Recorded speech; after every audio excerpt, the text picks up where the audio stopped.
RVs mean projects. From repairs, maintenance to upgrades, there is always something on your RV to-do list. Our guest has a passion for DIYing on her RV, and she loves to help others figure it out as well.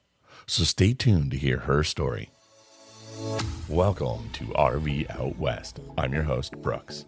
My Family of Four's base camp is located in the beautiful Pacific Northwest, and our RV adventures radiate out from there. Please grab a mug of coffee and join us as we discuss RVing around the American West. From sweet camping spots, gear and equipment, to tips and tricks, we've got you covered. We are RV Out West. With a self-sufficient spirit and armed with the knowledge that comes from over a decade of slowly remodeling an old home, Amanda has the skills and passion to be a hands-on do-it-yourselfer. A few years ago, life threw her a curveball, and her response to that was to pivot the trajectory of her life, and now she finds herself full-time in the RV life. With her history rooted in building and construction, and with her also being a firefighter and a medic, she's going to share with us how all of those things have taught her big RV life lessons. Plus, she shares with us all about her favorite spots to camp right here in the Pacific Northwest and the reason that she's not living here. And it's not what you think either. Amanda, thank you so much for joining us here on RV Out West. Absolutely. I am happy to be here. Yeah, why don't you start off and tell us a bit about kind of yourself? How did you end up choosing to live in an RV and kind of what's your backstory? Share a little bit of that with us. Okay, yeah. So I was actually raised on a farm in the Midwest, and we're talking like 40 miles from the nearest small town/city.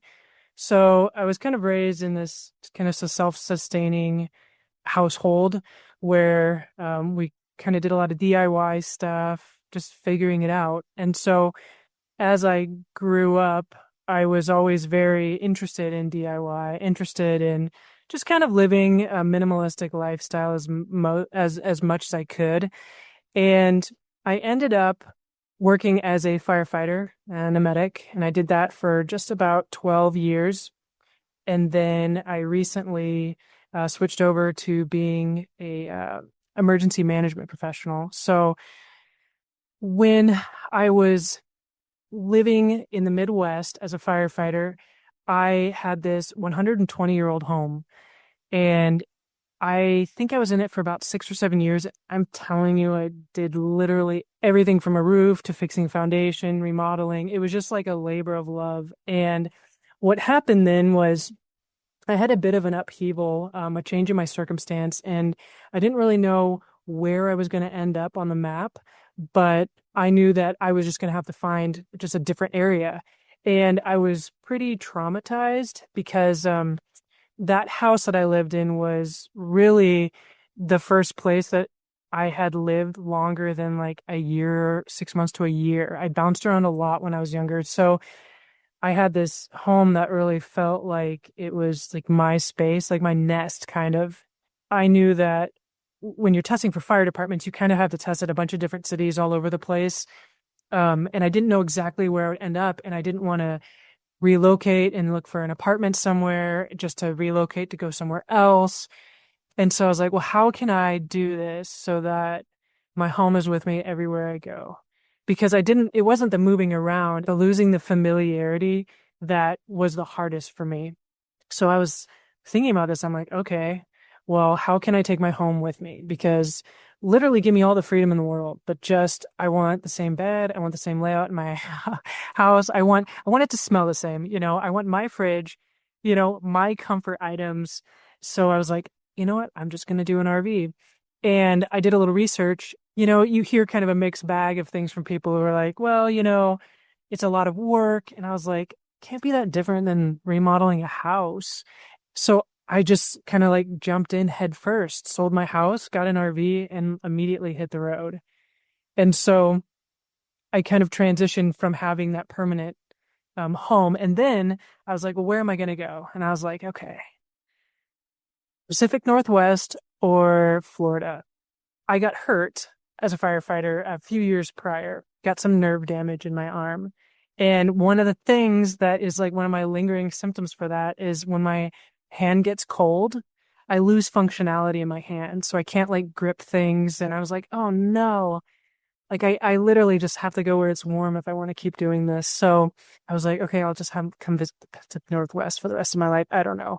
So I came down here in Florida and then bounced around a little bit until I found an area that I was going to settle in. And then I was like, you know, I was going to get my plan was I was just going to do this for a little bit.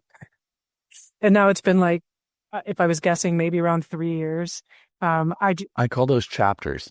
They were chapters in my life. Yeah. The chapter is about 2 years. Yeah. And then I was like, I just love it. So I just keep doing it. I've found this like really cool little place. I can come and go as I please. I can travel, but like my home base is near where I work. So it works out. So it's kind of a long story, but that you've got the roots now. So what year was it that you sold your house and bought your RV? 2022. 2022. Okay. Yep. Wow. And did you have any prior RVing experience or no?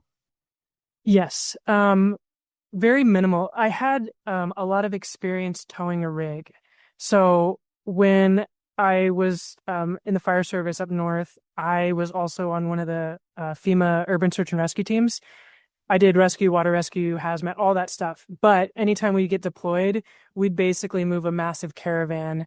And so whether it was hauling big boat trailers or anything like that, like I had a lot of experience doing that, a lot of comfort doing that. So, and then I one time several years ago, I was going to this festival with some friends, and my best friend and I were just going to drive up in our car. And then we had another friend that was like, we're getting an RV. And I was like, okay, cool. We're going to drive up. And they're like, no, you should come in the RV with us. And they wore us down. And then come to find out I was the only one that they knew that could drive it. And so I ended up driving from like the Midwest to Ohio.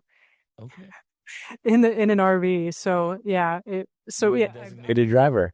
I was a designated driver. But yeah, so I've been in and around RVs over the years before doing this. So as the transition to living the RV life, how has it been different than kind of what you expected it to be?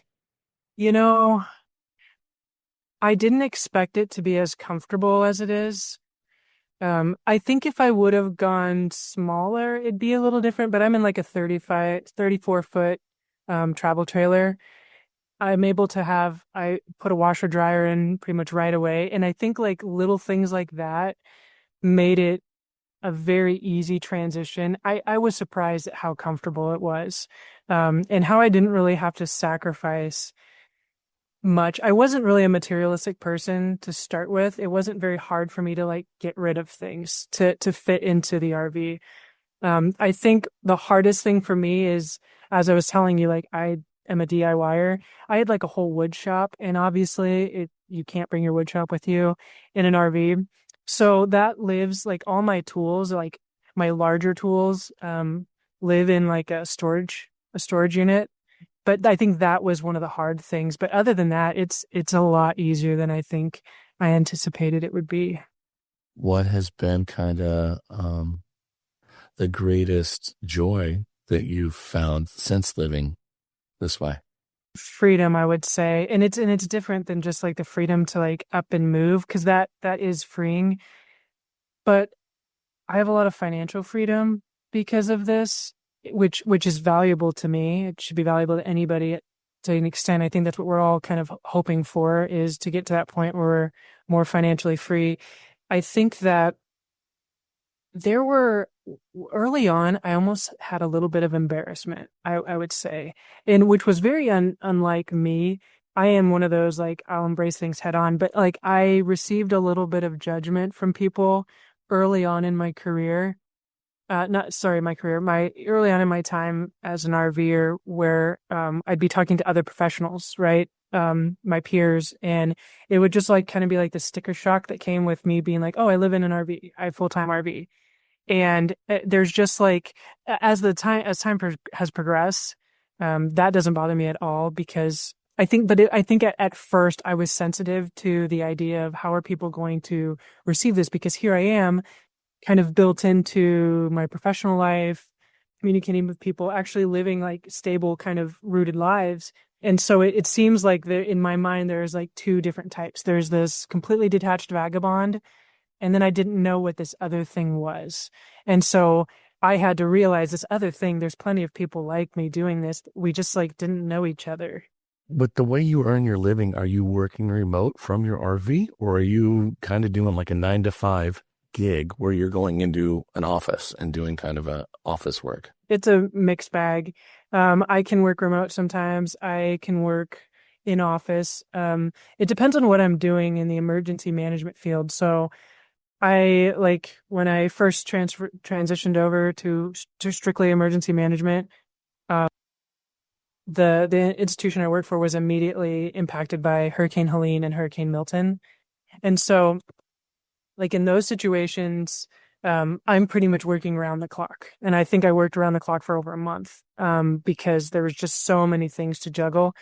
But in my normal, routine outside of an actual emergency, yeah, I can work. I maybe a couple days a week remotely if I want to. I could work a whole week remotely if I want to, but I also need to be in person sometimes. So I have the flexibility to kind of move my schedule around. That's really, really great. Let's talk a bit about your time in the Pacific Northwest. So tell me about some of your Pacific Northwest adventures. Kind of how long were you here? What time of year? Where did you go? What did you see? Where did you camp? What adventures did you go on? The Pacific Northwest is pretty much my favorite place in the country. I spent a lot of time in Oregon around the Bend and Ashland area. I had a very good friend who lived there, and I would go, and that would be kind of my jump off point. I would go there. Oh, now that I think back of it, it was always warmer. So I personally like the warmth. So you won't catch me there when it's cold too frequently. But yeah, I spring, summer, a little bit of fall spent around the Ashland and Bennett area. I just love everything in that area. I'm not like a huge theater person, but I don't like, are you familiar with like the theater thing in Ashland? The Ashland Shakespeare Festival is Yes. unbelievably amazing. Yeah. And so it was just like because I happened to have like a dear friend in that area, I was just like, I just walked into that area and I'm like, this place is nuts. It's so cool. And like hanging out, like walking through like Lithia Park, I just pretty much anything. And also the Wellsprings. There's like a really fancy, nice spa for the Wellsprings, but then like over here, there's like the local spot, and it's like adults only after like 9 p.m. And all these people are just there hanging out naked at the Wellsprings, and it's just like the coolest, chillest spot. I literally probably went there almost every single time I was in that area. I'd spend at least 3 of the 4 nights or however long I was there, like hanging out there. It's just so cool. I love that area. Is it an easy hike to get? Well, it's a drive. You drive through it, and you can actually boondock in their parking lot. They're very like hippie, vagabond friendly. So cool. So you can actually drive. It's like right off a couple main roads. So that's like a really cool spot. Yeah, and like I said, you could if like I don't know if you'd want to put like a big rig out there, but if you had like a class, I don't know, like a class B or something like that, it'd probably be good out there. And then when I was out there, I also went to the Rogue River. I did whitewater rafting the Rogue River. Loved that. I like to try to whitewater raft most places that I go. It's the water rescue part of me. I'm like, let's do this and have fun. Yeah. So I really like the Rogue River. Hiked Mount Shasta, and I think also did Grizzly Peak. Checked out Crater Lake. I think Crater Lake's really cool. That has a lot of places where you can boondock out there. And then another one that was really cool in Oregon, the caves. I went to see the caves out there. I'm not familiar with the caves. What caves are you talking about? It's kind of by Bend, Okay. and I just knew them as the caves. It's like a huge park, and you can go on like this pretty long tour that actually goes like through the caves, a guided tour. And it's just absolutely beautiful out there. But yeah, it's maybe close to Bend, I want to say. Okay. Okay. So that's awesome. And then when I go up to like the Washington area, I've got some loved ones near Seattle, and so the Skykomish, Skykomish. Skykom. Skykomish, The yeah, Skykomish River. that's the Skykomish. So I did a bunch of hikes out there, and Did you do any then paddling also on the sky? did not. You got It, to keep an eye on the river flows, but yeah, there is exceptional whitewater paddling yeah, on the sky. I love that. See, when I went the last time I went, it was like fall, which is a little too cold for me, but it was like, typical rainy the whole time. And I remember we went on the hikes there, and we also went to a couple hikes by Leavenworth. Yeah, It like the wet like sinks into your bones. I do. And I feel like I'd be huffing up this hike, Steam is coming off of your body. and then you sweat, but then you're in a bad position because then you're drenched, and then you never like get warm again until you're done like for the day. But we went out to a hike near Leavenworth, and then we ended up in Leavenworth as like a little like Bavarian themed town. And we just like they were having some festival. I don't even know what it was, but apparently they have festivals all the time. Yes. And it was just really cool. We just walked through there and hung out, and Pretzel and a beer. you know, yeah, my friend got some beer and drank some beer, and then got some big, huge like pretzels. Yeah, the big Yeah. soft pretzels up there are off the hook. Yep. Yep. So that's just a couple of the things I like to do out there. I love the Pacific Northwest. If you were to pick one spot that's your jumping off point, your favorite jumping off point, where would you go? Ashland.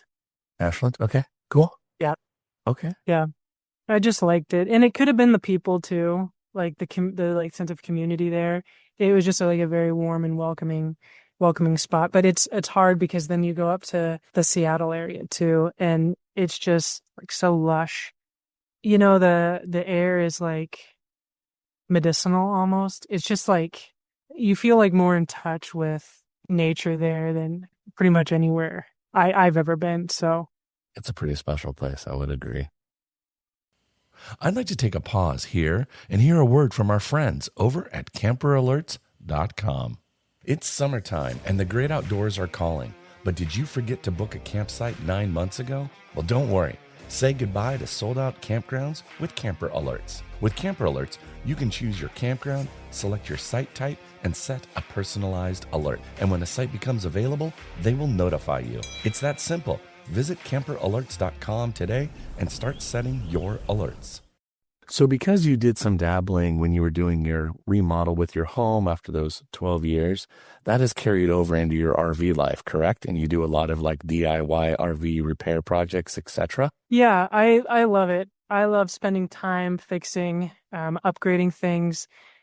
I think, there's a lot of money to be saved in it, and it's kind of like your RV is like I kind of think of it like a human body a little bit. You've got all these different systems that work together, and when you understand the systems, like you have your musculoskeletal system, you have your cardiac, your pulmonary, and you kind of understand each of those systems, it makes it easier to kind of look at the whole RV as one unit and identify issues and diagnose issues like your plumbing or your propane or the roof of your RV or something like that. So yeah, it's a project I'm constantly learning.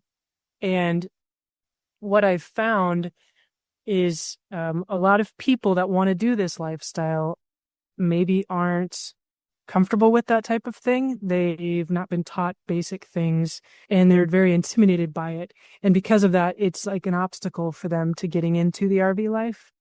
And so what I like to do is to create content, like very basic content, and some a little more advanced stuff too, but so that the average person can be like, okay, I'm having problems with my oven, because a lot of people aren't really comfortable with propane.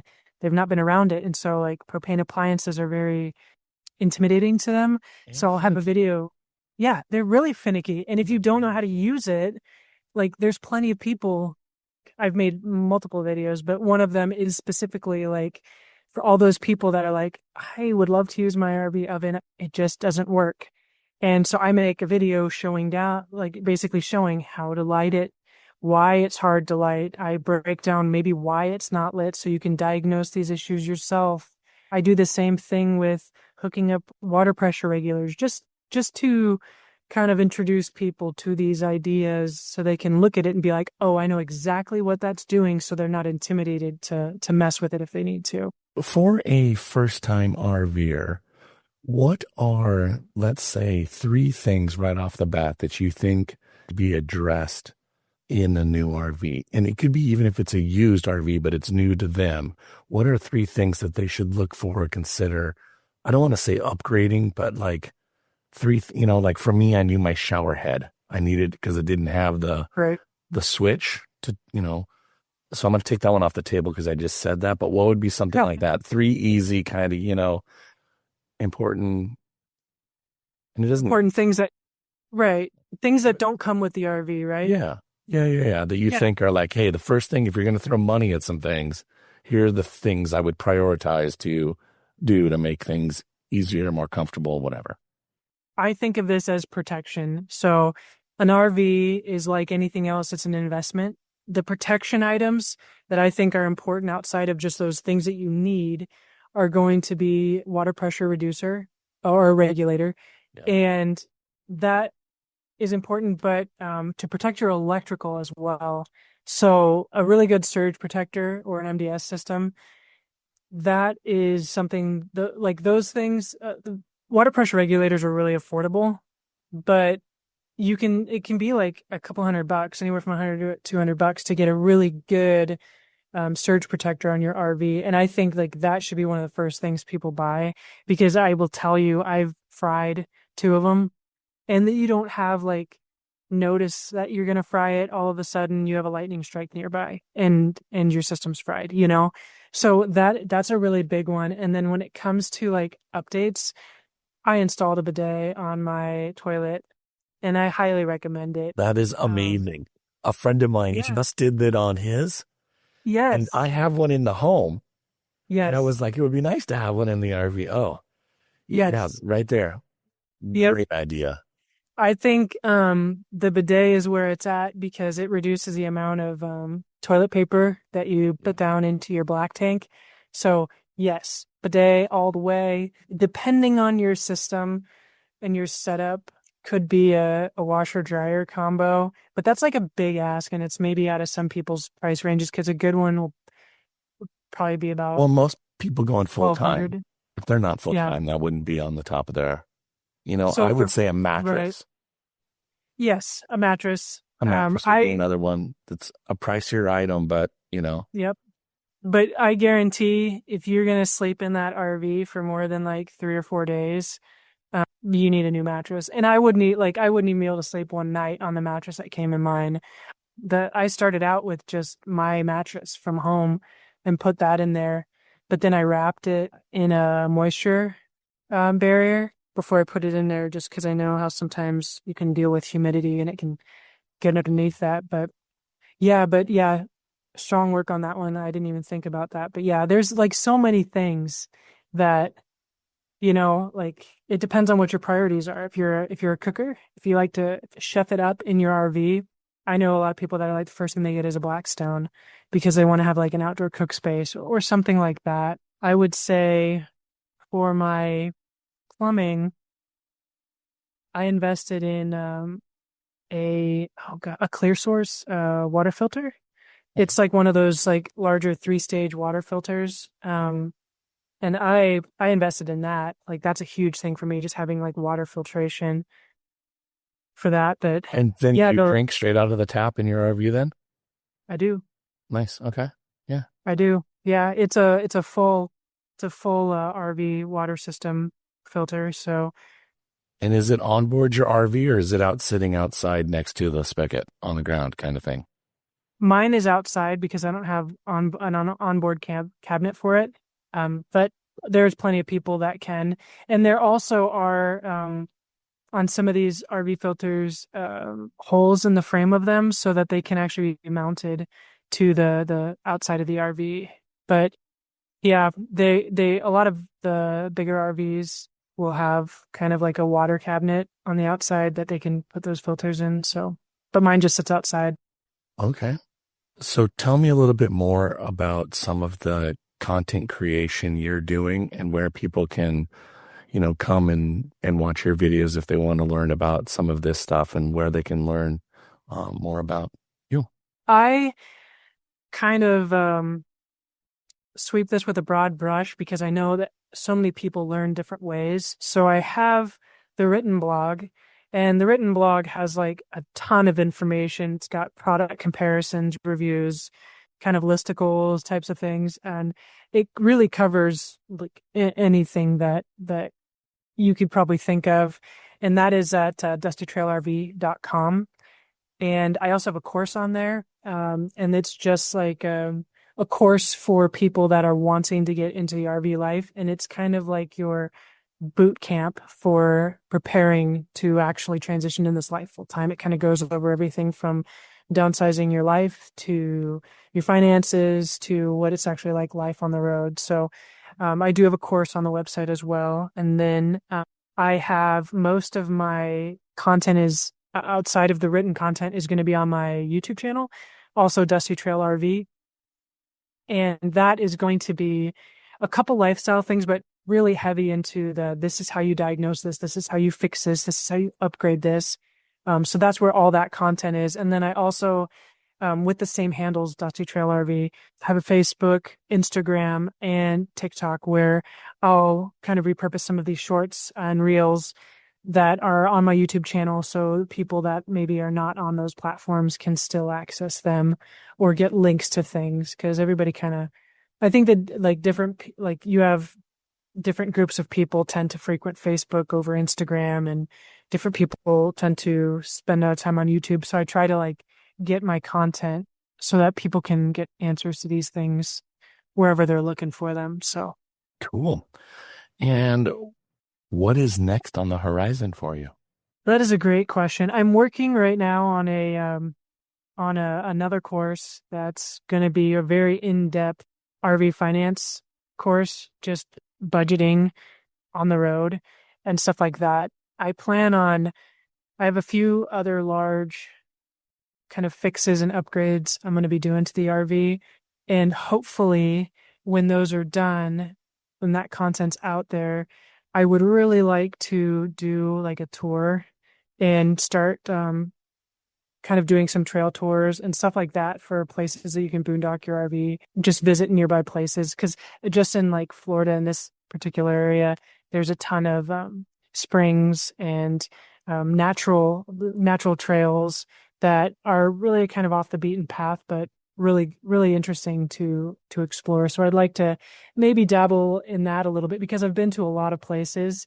Those adventures aren't always present on my blog because I focus so heavily on helping people fix things. So maybe just branching out a little bit to see, and also branching out a little bit more with the dogs in the RV, the dogs along with us that are living these full-time RV life. So putting a little bit more content out for them. And hopefully the hurricane season that's coming up is going to be a quiet one so I can get some of this stuff done. I hope so too for everybody. Well, Amanda, thank you so much for coming on the show. It's been a really wonderful conversation, and I appreciate having this opportunity to meet you and talk with you. So thank you. Yeah, thanks for having me. And maybe someday our paths will cross on an adventure somewhere. That would be wonderful. We'll share a campfire. Thank you again for listening to RV Out West. I sincerely appreciate it. If you liked this episode, please share it with your family and friends. I'd also like to invite you to follow RV Out West on Instagram and Facebook, where you can join in on the conversation. Next week, we will chat with the two owners of the brand new RV at the Olympics campground, located on the north end of the Olympic Peninsula near the town of Port Angeles.